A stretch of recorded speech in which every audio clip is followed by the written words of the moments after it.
Tarun sir Kaatera ಸಿನಿಮಾದಲ್ಲಿ Hiranyakashipu, Robert ಸಿನಿಮಾದಲ್ಲಿ ಪ್ರಚಂಡ ರಾವಣನ ಡೈಲಾಗ್. ಅಂದರೆ ನಿಮಗೇನಾದರೂ ದರ್ಶನ್ ಸರ್ನ ಇಟ್ಕೊಂಡು ಪೌರಾಣಿಕ ಪಾತ್ರನ ಮುಂದುವರಿಸ್ಬೇಕಂತ ಏನಾದ್ರು ಇದೀರಾ ಅಂತ?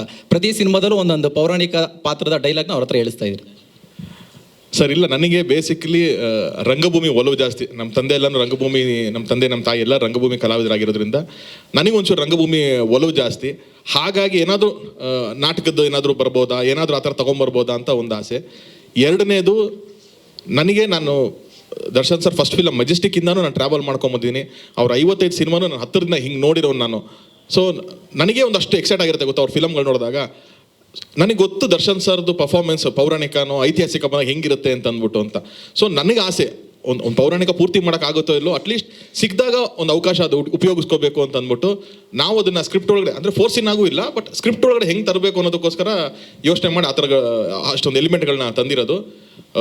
ಪೌರಾಣಿಕನೋ ಐತಿಹಾಸಿಕನೋ ಮಾಡೋ ಒಂದು ಅವಕಾಶನೋ ಒಂದು ಭಾಗ್ಯನೋ ಕೊಟ್ಟರೆ ಖಂಡಿತವಾಗ್ಲೂ ಕಣ್ಣಿಗೆ ಹೊತ್ಕೊಂಡು ಮಾಡ್ತೀನಿ ಸರ್ ಅದನ್ನು.